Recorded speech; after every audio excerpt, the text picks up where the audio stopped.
chers amis journalistes et professionnels des médias, mesdames et messieurs, le RHDP, par ma voix, est heureux de vous souhaiter la cordiale bienvenue à cette tribune dédiée. Le rendez-vous du RHDP, la 5e du genre, est l'occasion pour nous d'éplucher avec vous l'actualité sociopolitique de notre pays. Ce rendez-vous intervient 72 heures après la commémoration du 31e anniversaire du décès de notre référent politique, celui dont les idéaux et la philosophie politique bercent et arrosent notre action au RHDP, Félix Houphouët-Boigny. La tribune de ce jour nous offre une opportunité nouvelle de saluer la grandeur de son œuvre et la justesse de ses choix qui constituent pour nous une source intarissable d'inspiration.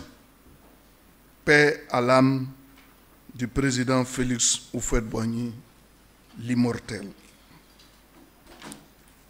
Mesdames et messieurs, le principal sujet que nous allons appeler ce jour au centre de nos échanges est l'opération de révision de la liste électorale 2024.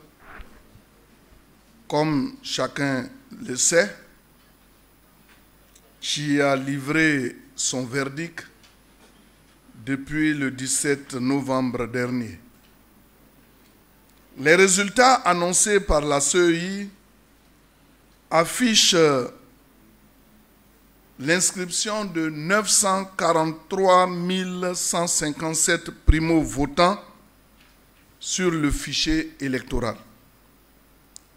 C'est une performance bien proche des standards habituels et particulièrement en déphasage avec certaines prévisions exagérément optimistes qui avaient pointé le curseur sur le chiffre de 4,5 millions de nouveaux électeurs à capter. Pour le RHDP, cette performance de plus de 900 000 primo-votants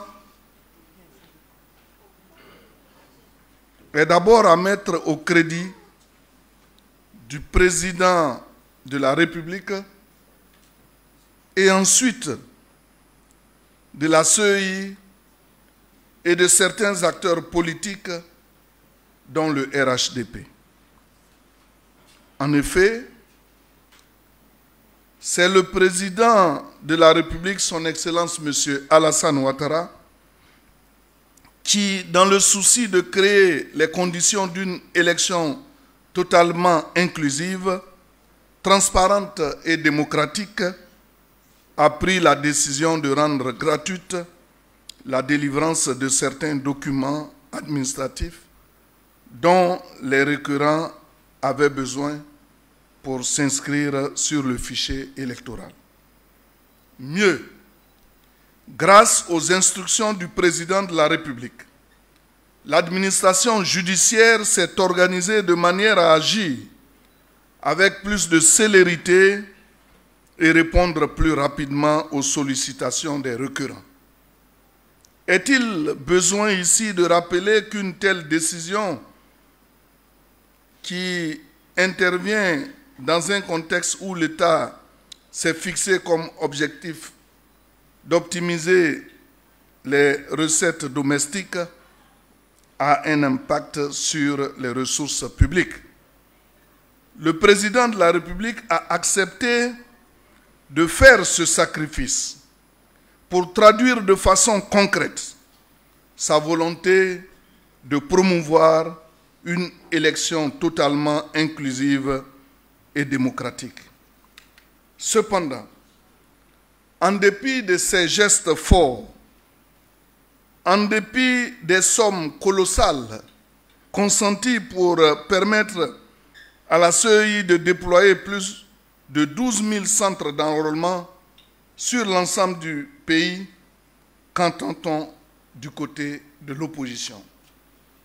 Aucun mot de gratitude.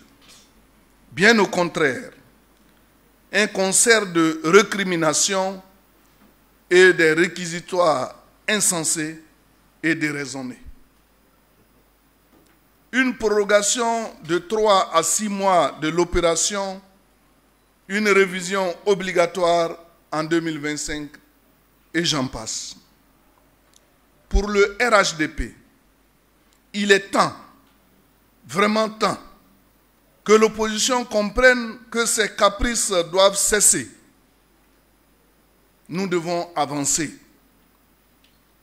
A-t-on mesuré le coût politique et l'impact financier d'une telle prorogation sur les finances publiques?